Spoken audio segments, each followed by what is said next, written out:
The horizon burned red. It was not dawn, not dusk, just the glow of oil and steel being swallowed by the Pacific. Imagine standing on the deck of an American carrier in 1942, the salt stinging your nose, the vibration of engines rattling your bones. Above, Japanese pilots laughed at a peculiar American machine, the SBD Dauntless.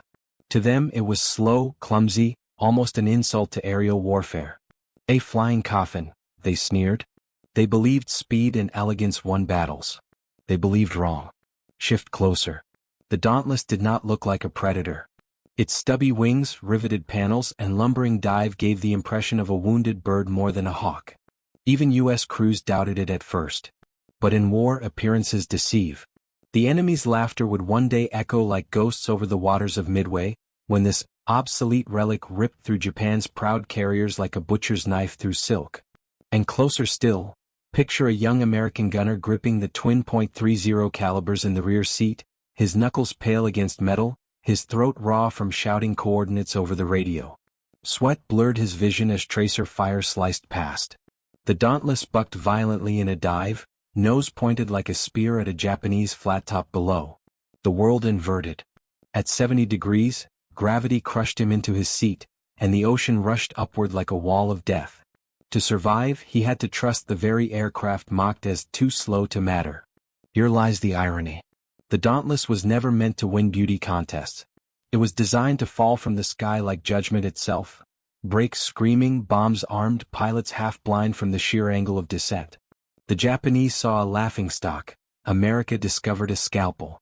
And that scalpel carved turning points in the Pacific War. This is not just the story of a plane. It is the story of arrogance meeting grit, of underestimation meeting grim resolve.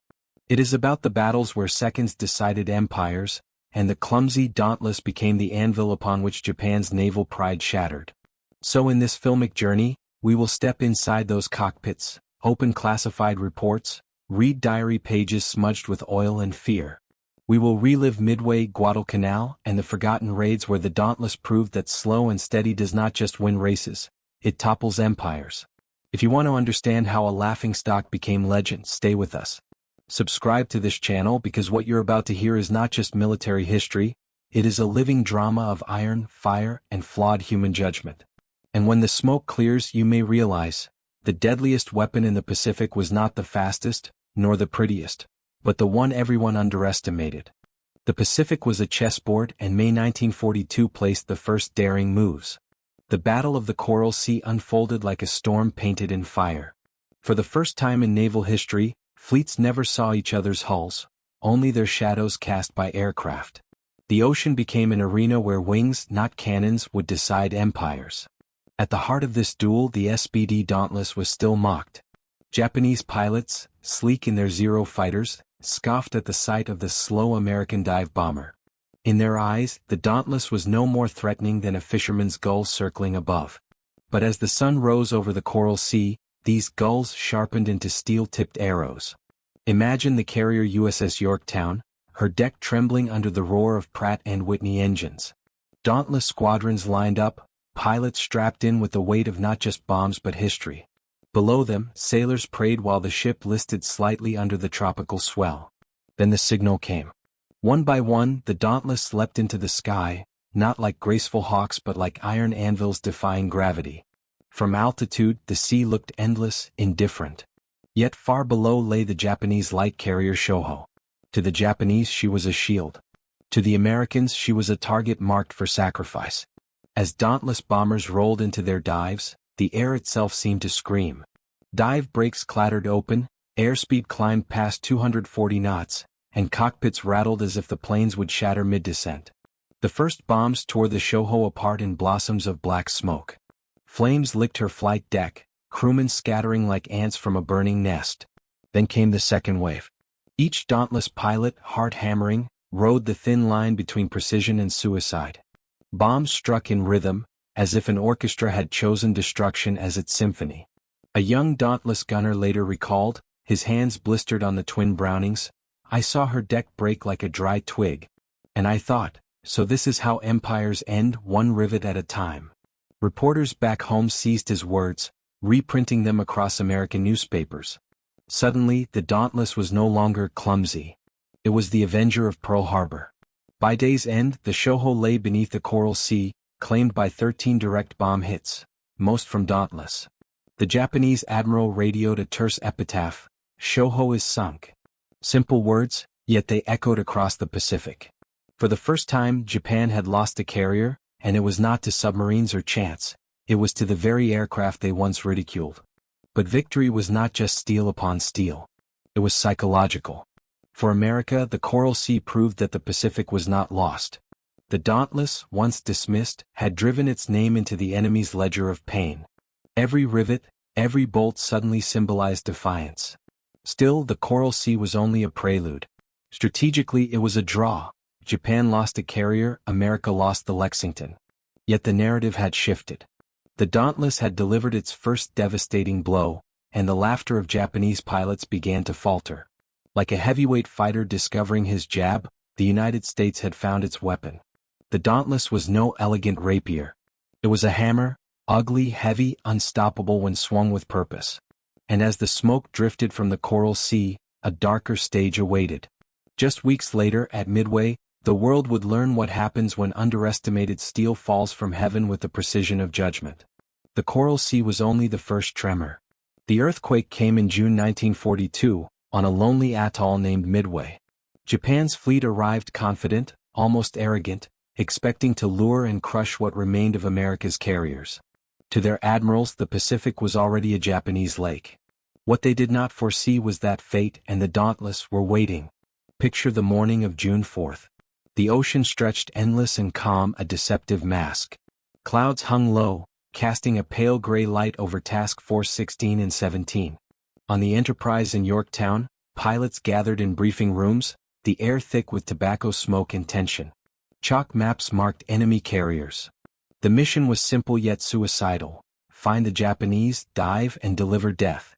The Dauntless crews climbed into cockpits still warm from the sun. Mechanics slapped fuselages as if blessing gladiators. Engines roared, rattling bolts and nerves alike. As the squadrons lifted, they knew many would not return. And yet they flew. Not with the speed of the Zero, but with grim determination carved into every rivet of their machines. Hours passed.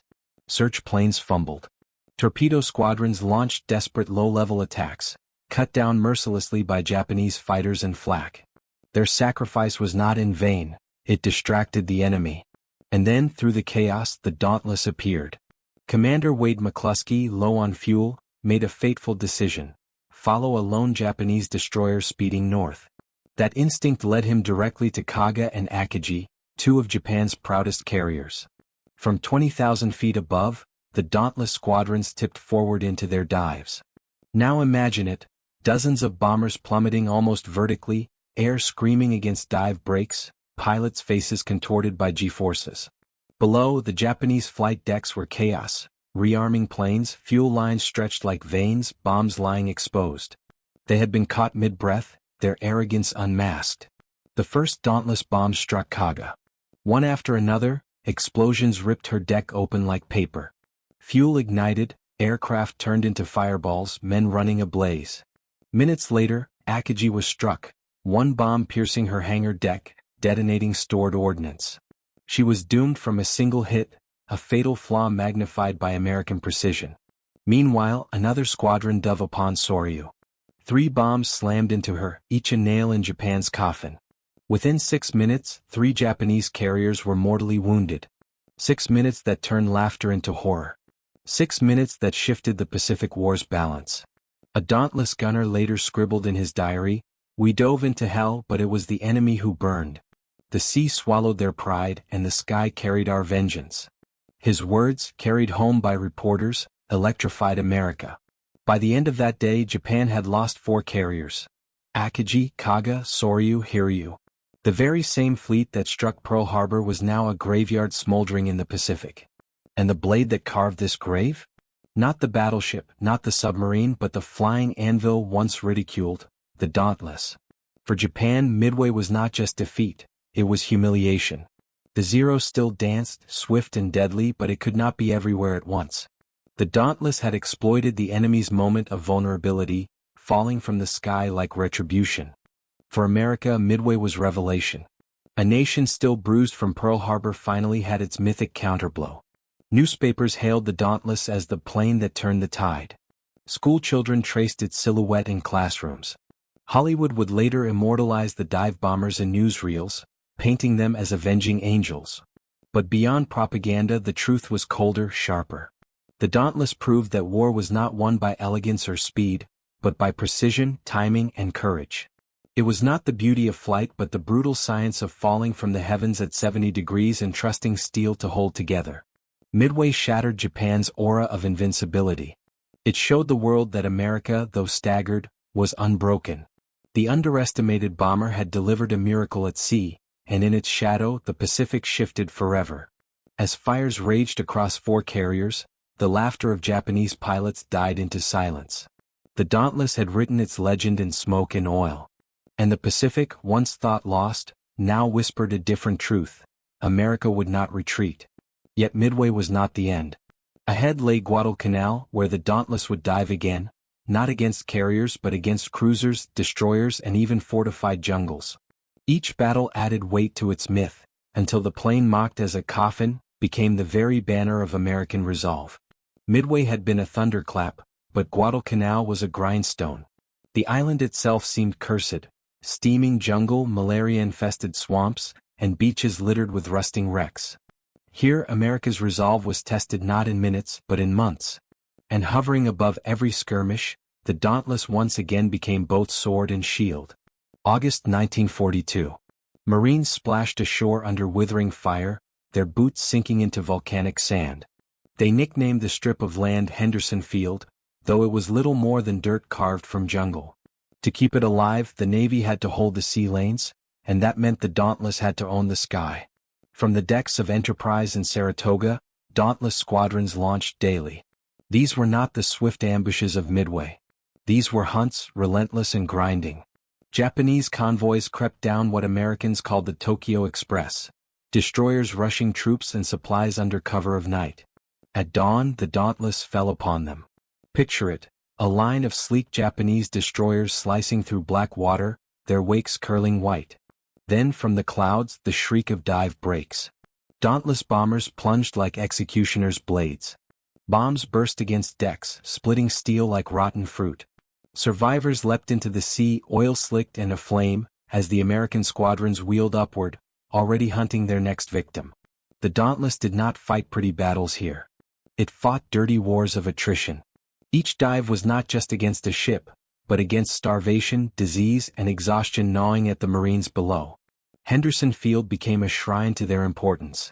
When Dauntless squadrons roared overhead, leathernecks in muddy foxholes raised their helmets and cheered. The slow bomber had become their guardian angel. And yet, Guadalcanal was no easy triumph. Japanese Zeros still circled like sharks. Flak ripped holes in wings. Many Dauntless crews vanished into jungle or sea, their fates unknown. But for every loss the hammer kept falling. September brought the Battle of the Eastern Solomons. Once again Dauntless bombers found their prey. A squadron dove onto the carrier Ryujo, striking her with precision. Flames consumed her deck, sending her to the deep. A Marine officer later wrote in his journal, "We heard the news at Henderson. The men grinned like wolves. The Dauntless has teeth." Then came October. At the Battle of Cape Esperance, American ships clashed in a night brawl. But dawn belonged to the Dauntless. Japanese cruisers, battered and limping, were hunted down. Bombs shattered hulls already bleeding, finishing what the Navy's guns had begun. It was ruthless, systematic, like vultures circling, then striking when flesh was exposed. By November, Guadalcanal became a furnace. At the great naval battles off the island, Japanese battleships pummeled American cruisers. But again daylight brought vengeance from above. Dauntless squadrons dove upon the battleship High, bombs cracking her armored decks. The mighty warship that once shelled Marines now lay crippled, abandoned, and finally scuttled. To the Marines on shore the message was clear. The Dauntless was not just a bomber, it was a reaper, swinging its scythe without rest. Reporters back home seized every detail. Headlines spoke of avenging angels of Guadalcanal. Hollywood newsreels painted the Dauntless as a winged savior. And to American families reading by lamplight, it became more than metal. it became hope. The Japanese, once so confident, began to feel dread at the sound of dive breaks. Survivors spoke of it as a curse. One pilot described hearing the scream of an incoming Dauntless as the voice of doom itself. What had been mocked as a flying coffin was now a coffin maker. Guadalcanal did not end quickly. It bled on until February 1943.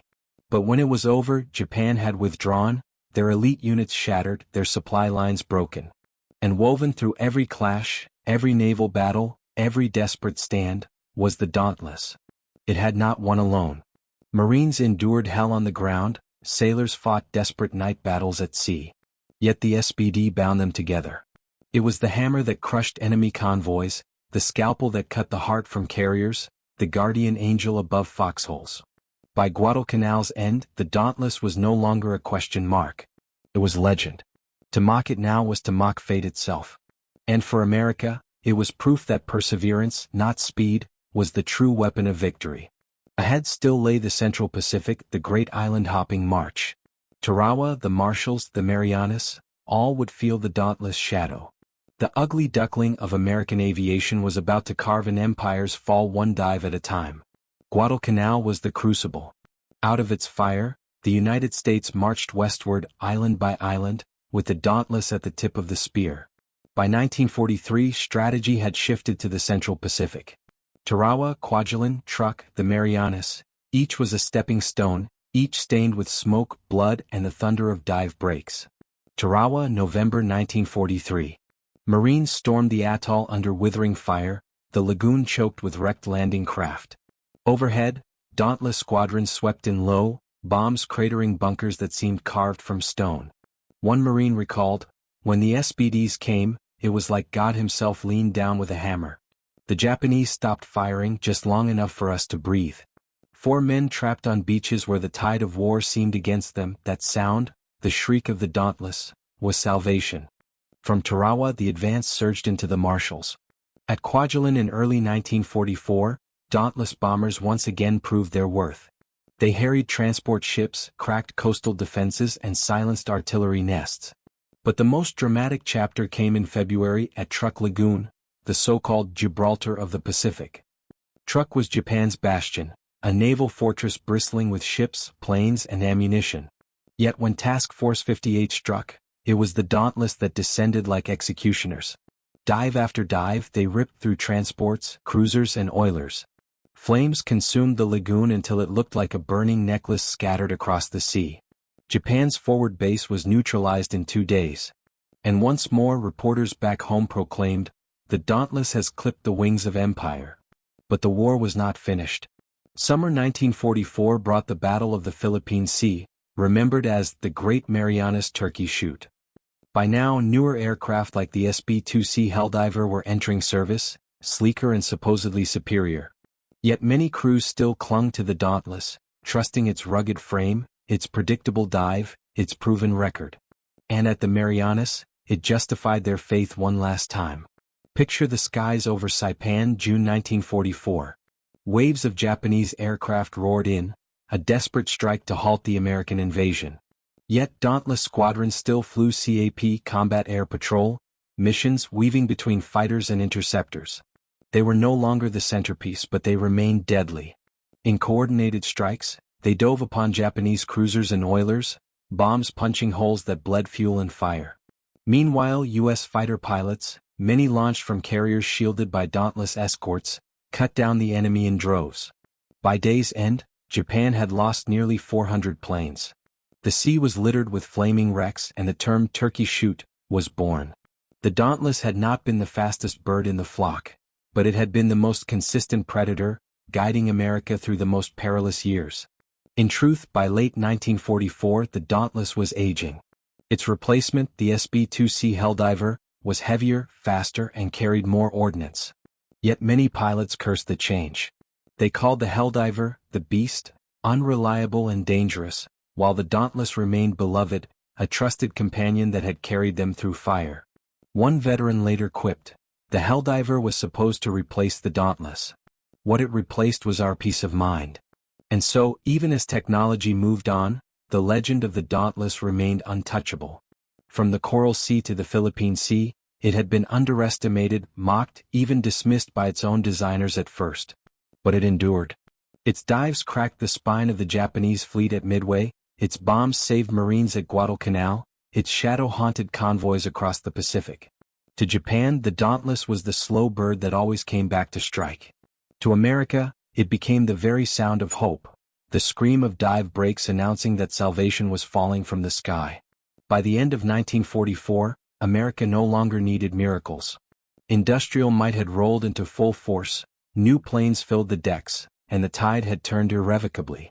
Yet ask any veteran of those early years, Coral Sea, Midway, Guadalcanal, and they would tell you, it was the Dauntless that carried the nation through its darkest hour. The ugly, underestimated, flying coffin had become something else entirely. It had become a national myth, forged not in elegance but in steel, sweat, and sacrifice. A symbol of American victory. When the Dauntless first entered the Pacific theater, it did not look like a plane destined for glory. By 1941, aviation had already taken on a sleek, modern shape. The Japanese Mitsubishi A6M0 epitomized this ideal: fast, maneuverable, deadly in a dogfight. Against such predators, the SBD Dauntless looked like a relic.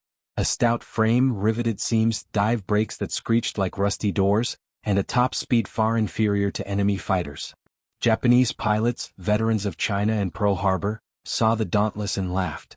To them, it was an insult to aerial combat, a machine destined only for target practice. American crews too doubted it at first. In war games before Pearl Harbor, officers worried that the Dauntless would be too slow to escape, too fragile to endure. Yet history has a way of punishing arrogance. The Pacific War was unlike any conflict before it. Battleships, once kings of the sea, were reduced to floating targets. Control of the Pacific would hinge not on guns, but on aircraft launched from carriers. The United States entered this war wounded by Pearl Harbor, its fleet crippled, its people shaken. In those first months of 1942, America needed more than ships or strategy, it needed a symbol that the tide could be turned. And into that vacuum stepped the Dauntless. Technically, it was not revolutionary. Its maximum speed hovered just above 250 miles per hour, far slower than the Zero.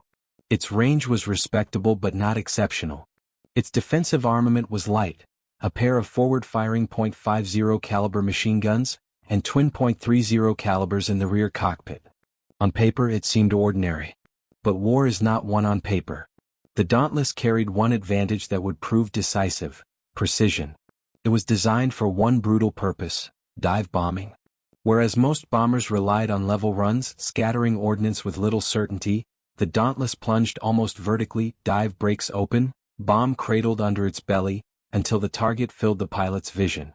In that terrifying descent, accuracy was achieved not by technology but by nerve. And nerve the Americans had in abundance. Japan, by contrast, had built its doctrine on speed and offense. The Zero ruled the skies in 1941 and 1942. It could outclimb, outturn, and outrun almost anything the Americans fielded. Its pilots believed this supremacy would last indefinitely. Yet the Zero had its limits. It was lightly armored, carried no self-sealing fuel tanks, and crucially, was ill-suited to stopping a vertical strike from above. Against a determined Dauntless squadron, even the fastest Zero could not be everywhere at once. The problem was deeper than technology. Japan's high command underestimated American resilience. They believed Pearl Harbor had shattered morale. They believed that a nation addicted to comfort and consumer goods could not endure the sacrifices of a Pacific war. The Dauntless shattered that illusion. Every successful dive proved that American pilots were not just willing to fight, they were willing to die if it meant crippling the enemy. Reporters seized on this narrative. In the dark months after Pearl Harbor, headlines of Dauntless victories became lifelines for the public. Families opened newspapers and read of Japanese carriers ablaze, Japanese cruisers sinking, Marines saved by dive bombers overhead. The SBD became more than an aircraft. It became proof that America could strike back. Yet the Dauntless story also revealed a paradox. It was not innovation that saved the Pacific in 1942, it was persistence. The U.S. Navy did not field the fastest or the most advanced bomber, but it fielded one that worked, one that could be flown, maintained, and trusted in desperate moments. This reliability became its secret strength. The broader issue was strategic. The Pacific was vast, dotted with islands that seemed insignificant on a map yet vital as airstrips and supply bases. To capture and hold them, the Navy needed air dominance. Battles like Coral Sea, Midway, and Guadalcanal were not just about ships. They were about whether America could establish a chain of footholds across thousands of miles of ocean.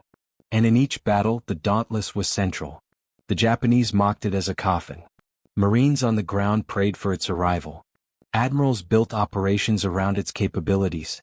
And back home, civilians clipped its image from newspapers, taping it to refrigerators, classroom walls, and factory lockers. The Dauntless became a national metaphor, underestimated, ordinary, but unstoppable when tested. Yet there was a shadow. As 1943 bled into 1944, newer designs were already pressing forward.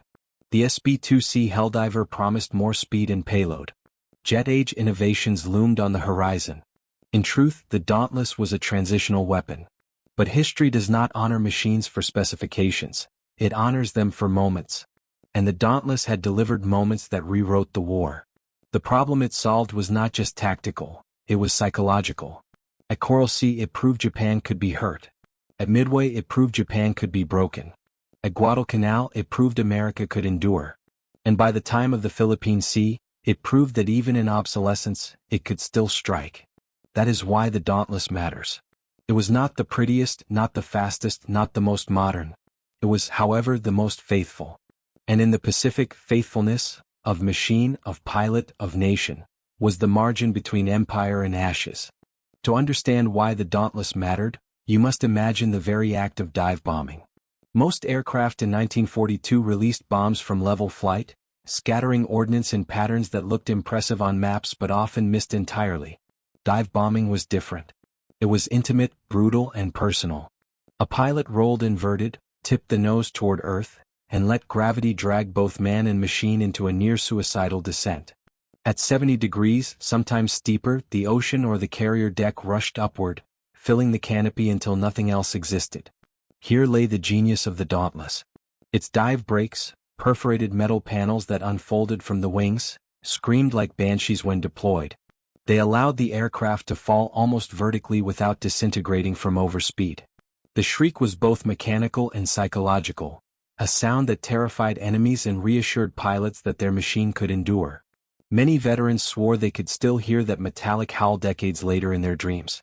Technically, the Dauntless was modest. A top speed of around 255 miles per hour meant it was slow compared to fighters. Its wingspan stretched 41 feet, broad and steady. It carried a crew of 2, pilot in front, gunner radio operator behind. Bomb capacity was one 1,000-pounder slung beneath the fuselage, plus 2 smaller 100-pound bombs under the wings. On paper, unimpressive. But in practice, devastating, because in a dive that 1,000-pounder could be placed within meters of a ship's bridge. Contrast this with the Japanese A6M0. The Zero soared to 331 miles per hour, outclimbed the Dauntless with ease, and turned so tightly it seemed to dance in the sky. Yet for all its elegance, it had no dive brakes, no armor protection for the pilot, and no self-sealing fuel tanks. When a Zero was struck, it often ignited like a torch. Speed and grace gave it dominance in the dogfight, but offered little against a Dauntless plummeting from the clouds with bombs primed. Pilots quickly learned the lesson: avoid Zeros in open combat but trust the dive. Once committed, the Dauntless became a spear impossible to parry. Even if fighters tried to intercept, the dive itself was too steep, too sudden. Many Japanese gunners described the helplessness of watching bombers descend as if gravity itself were America's ally. And then there was the matter of endurance.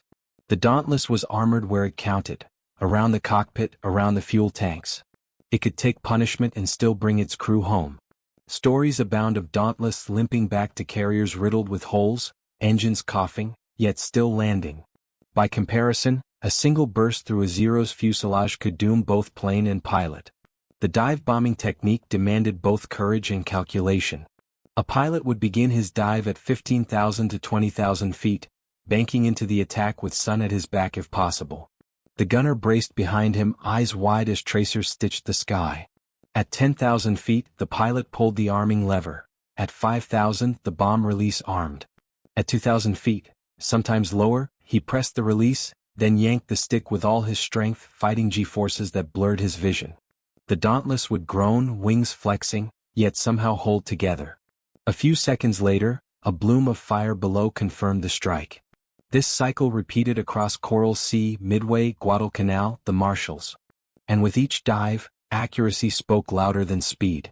Reports from Midway showed Dauntless squadrons achieving hit rates as high as 30 to 40%, unheard of for level bombers. Against moving ships in open ocean, that level of precision was revolutionary. The machine itself became inseparable from its crews. Pilots gave them nicknames, painted pin-up girls on fuselages, spoke of their planes as partners. One aviator described his Dauntless as an old bulldog, ugly, stubborn, but loyal to the death. That loyalty was not sentimental exaggeration. The aircraft saved countless crews by absorbing punishment beyond design. A Dauntless could lose a wingtip, an elevator, even part of its tail, and still claw back toward a carrier deck. Critics pointed out its flaws: sluggish in a turn, slow to climb, vulnerable if caught without escort. But history is not decided by dogfights alone. The Pacific was a war of ships, and ships could be broken by bombs. And in that specific vital task, the Dauntless was unmatched. The paradox becomes clear. Japan had the more elegant machine, yet America had the more purposeful one. The Zero dazzled the eye, the Dauntless scarred the ocean. One was a rapier, the other a sledgehammer. And in the crucible of the Pacific, it was the hammer that reshaped the battlefield. By 1943, the Dauntless had already carved its legend. Yet the U.S. Navy, driven by the hunger for more speed, more payload, sought to replace it with the Curtiss SB-2C Helldiver. On paper, the Helldiver promised everything the Dauntless lacked: nearly 300 miles per hour in top speed, the ability to carry 2,000 pounds of bombs, and folding wings to save hangar space. Admirals imagined a next-generation spear, sharper and faster, that would leave the old SBD behind.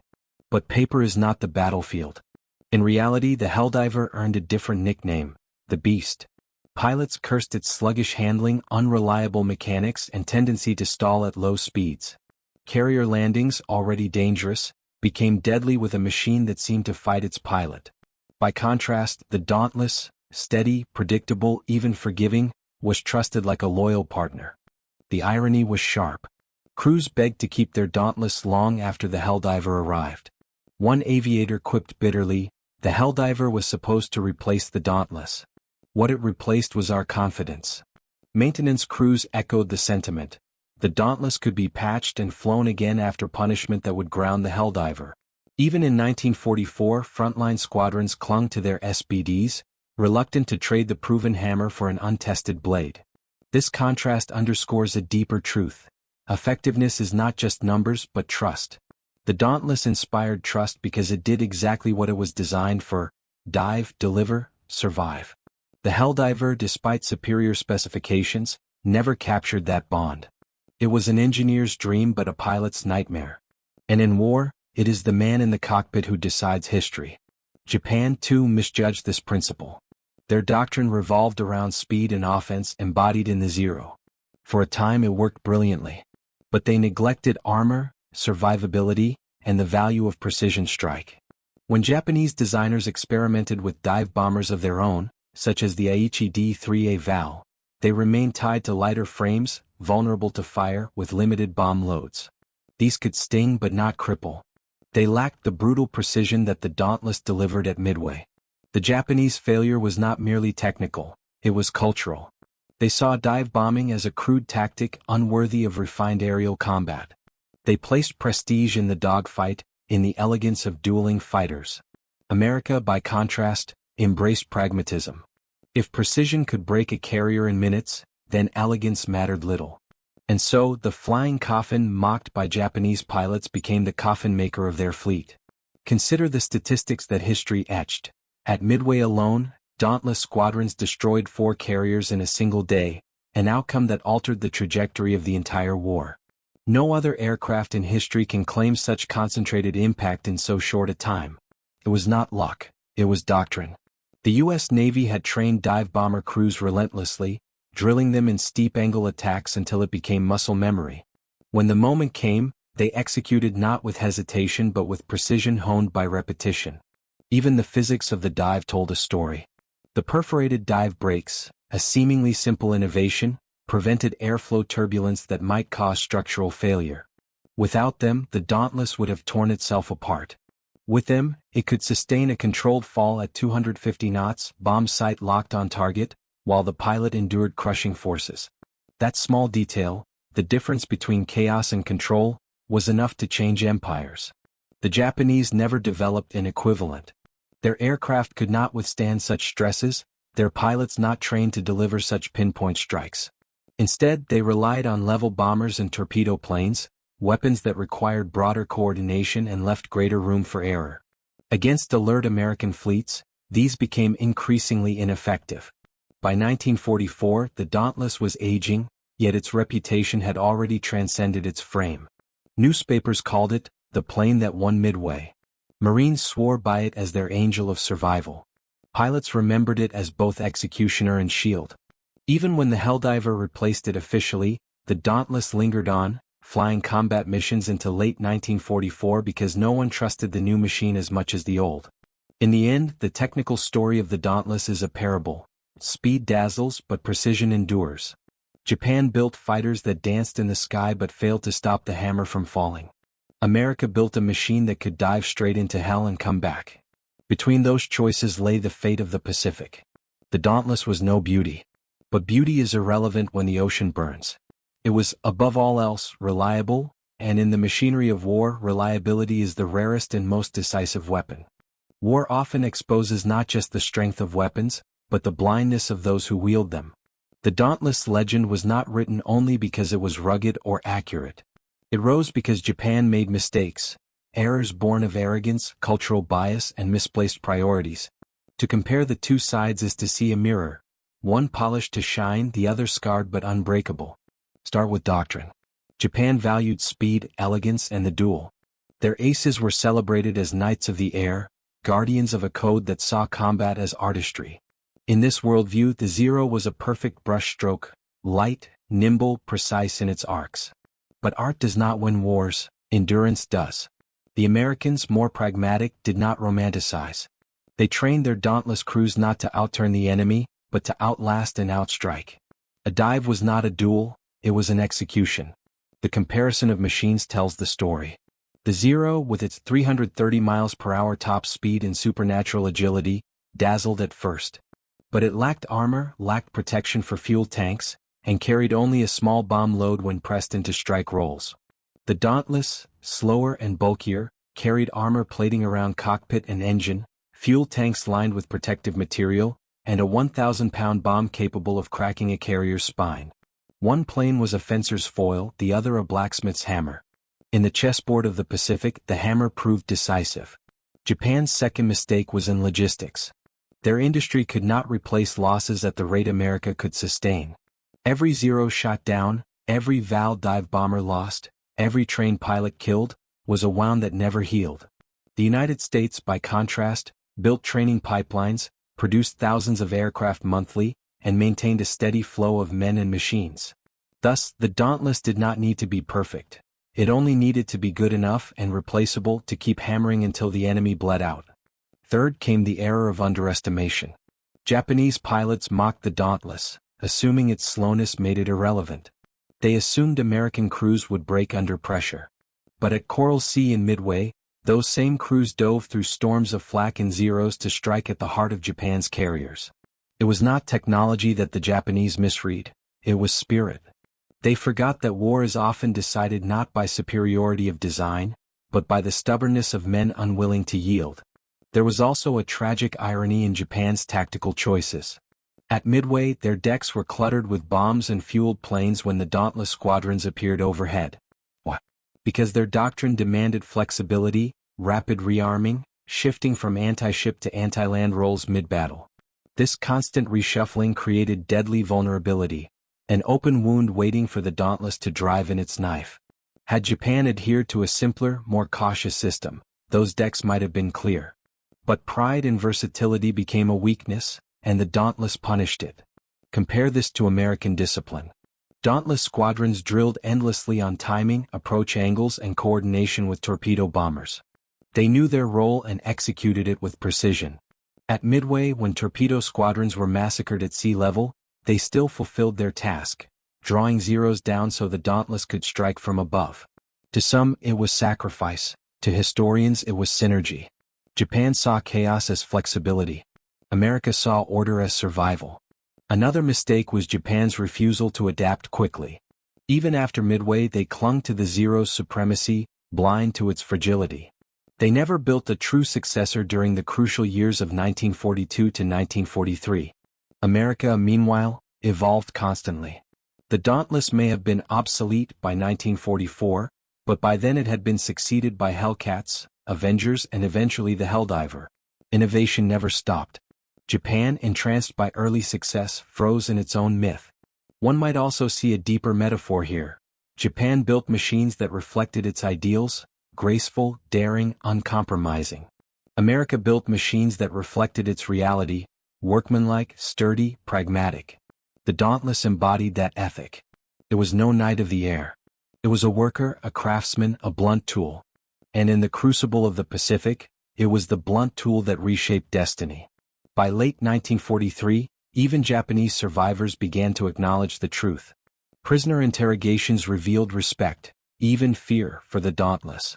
One captured pilot described its dives as death falling with wings. What had been laughter in 1941 had become dread by 1943. Mockery turned to silence, silence to whispers, whispers to grim respect. The last and perhaps greatest mistake of Japan was strategic arrogance. They believed America, soft and distracted, could not endure a long war. The Dauntless proved otherwise. Each successful strike was more than a tactical victory, it was a message. Every bomb through a carrier's deck said, "America will not break." Every gutted cruiser said, "You miscalculated."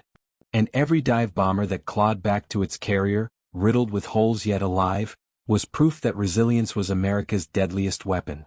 In hindsight, the contrast is stark. Japan entered the war with sleekness, speed, and supreme confidence. America stumbled in with scarred ships, untested crews, and flying coffins like the Dauntless.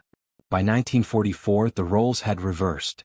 Japan's elegance lay at the bottom of the sea, and America's blunt instruments had forged a path to Tokyo. This is the enduring lesson of the Dauntless. It reminds us that war is not a contest of beauty or even of raw numbers. It is a contest of endurance, humility, and adaptation. Japan failed on all three counts. America, with the Dauntless as its unlikely champion, succeeded. When the last Dauntless squadrons flew their missions in 1944, few imagined that a machine so plain would cast a shadow so long. By the end of the Pacific War, newer aircraft dominated the decks. Helldivers, Avengers, and eventually jets. The SBD looked dated, almost quaint. Yet the mark it left was indelible, not only in naval history but in the psyche of a nation that had doubted itself in 1941 and discovered resilience in 1942. The most immediate consequence of the Dauntless story was strategic. The victories it secured, Coral Sea, Midway, Guadalcanal, were not isolated sparks but turning points. They broke the aura of Japanese invincibility. For a people reeling from Pearl Harbor, the psychological weight of that cannot be overstated. Newspapers spoke of the miracle at Midway. Children memorized the silhouette of the Dauntless in classrooms, tracing its stubby wings on chalkboards. In factories, women painting rivets on new aircraft joked that they were building more Midways. A weapon had become a cultural icon. Within the Navy, the lessons were doctrinal. Dive bombing had proven itself decisive. Where once admirals argued for the supremacy of the battleship, after 1942 no serious strategist doubted that carriers were the true heart of naval power. The Dauntless had shown that steel giants could be humbled not by broadsides, but by bombs dropped from the sky with surgical precision. Naval doctrine around the world shifted. Britain, which had hesitated to invest in dive bombing, took note. Japan, too late, scrambled to adapt, but the tide had turned. Yet the influence went beyond tactics. It reshaped American identity. The Dauntless embodied an underdog that triumphed not through glamour but through grit. In Hollywood reels, it was shown diving through flak with heroic narration. In news articles, it became the plane that saved Midway. And in memoirs, pilots described it not as a machine of beauty but as a partner of survival. That resonance, the idea of a humble tool rising to greatness, fit neatly into the larger American narrative of the war. A democracy underestimated, a people underestimated, rising to strike down empires. The Japanese, meanwhile, carried a different memory. Survivors spoke of the Dauntless as a herald of doom. The scream of dive brakes was described as unforgettable, a sound that haunted even after the war. In interviews years later, some admitted that hearing that shriek triggered a visceral fear, even decades removed. For them, the Dauntless symbolized the moment the tide shifted, when the hunter became the hunted. On a technological level, the Dauntless forced evolution. The Helldiver, despite its flaws, owed its existence to lessons learned from the SBD's limitations. The Navy sought greater payload and range, recognizing that the war in the Pacific demanded ever longer legs. The Dauntless had proven accuracy mattered, but accuracy married to more firepower would be the future. Thus, though replaced, it shaped the design philosophies of its successors. Culturally, its afterlife was powerful. Museums across America preserved Dauntless airframes, not as curiosities but as shrines. Veterans guided their grandchildren through hangars, pointing to bullet holes patched decades earlier. "That one brought me home," many said. The plane was no longer just aluminum and rivets, it was memory in tangible form. Even literature and film carried its echo. Midway, when dramatized on screen, always placed the Dauntless at the center. Directors understood the cinematic quality, the sudden dive, the scream of brakes, the explosion below. It was inherently visual, inherently dramatic. In this sense, the Dauntless became not only a tool of war but a symbol of storytelling itself, an image that carried metaphorical weight. The broader consequence, however, was in America's understanding of war. The Dauntless story revealed that arrogance, whether in mocking a slow plane or underestimating a democracy, was fatal. It taught that wars are not won by glamour but by function, not by elegance but by endurance. That lesson seeped into Cold War planning, where American doctrine emphasized overwhelming reliability and numbers over fragile brilliance. Better 100 rugged machines than a dozen temperamental marvels. And yet, the Dauntless' influence cannot be measured only in strategies and doctrines. It also rests in the quiet pride of those who lived because it flew. Marines on Guadalcanal remembered the sound of its engines as comfort in nights filled with fear. Sailors on carriers recalled watching them limp home, riddled with holes and feeling that survival itself had a face. For them, the SBD was not a tool but a lifeline. In Japan, the opposite memory lingered. For decades, historians debated whether Midway could have gone differently. But among pilots who faced the Dauntless, there was less debate. They remembered the moment when mockery turned to horror, when the ugly bomber became the blade that cut their fleet apart. In interviews, one Japanese veteran put it simply, "The Dauntless taught us respect." Too late. The long-term cultural image of the Dauntless, therefore, became dual. In America it was triumph. In Japan it was tragedy. Together, these memories remind us that war leaves not just wrecks on the ocean floor, but symbols etched in national consciousness. By the post-war years, the Dauntless had already become a metaphor. To military historians, it was proof of the dive bomber's relevance. To civilians, it was the underdog that turned the tide. And to veterans, it was a sound, a scream of brakes, a roar of engines, that meant survival. Today, restored Dauntless aircraft still fly at airshows. When their wings catch the sun, when their engines thunder across the sky, spectators look upward in awe. Few remember the technical details, fewer still know the name Douglas aircraft. But they know what the plane meant. They feel what it represents. And in that, its legacy endures. The Dauntless was never supposed to be a legend. It was supposed to be a stopgap, a modest dive bomber in a desperate time. But history is full of accidents that become myths. This machine, mocked by enemies and doubted by allies, became the very symbol of American victory. Its legacy is not in the rivets or the steel, but in the message. Never underestimate what looks ordinary, for it may prove extraordinary. The Pacific War ended with mushroom clouds and treaties, but for those who lived it, victory had many faces. One of them was the SBD Dauntless. Not sleek, not fast, not even modern by late war standards. Yet it was the machine that carried America through the abyss of 1942, across the crucible of Guadalcanal, and into the triumphs of the Central Pacific. What does the Dauntless teach us? That wars are not won by appearances. The Zero looked invincible, the Helldiver looked advanced, but it was the flying anvil that made the decisive strikes. It teaches us that reliability and precision can outweigh elegance and speed. It teaches us that courage, when paired with a tool that works, can change the fate of nations. On a deeper level, the Dauntless is a metaphor for America itself in that war, mocked, underestimated, dismissed.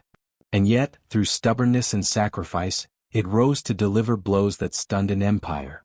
Each dive was a reminder that underestimation is the most dangerous mistake an enemy can make.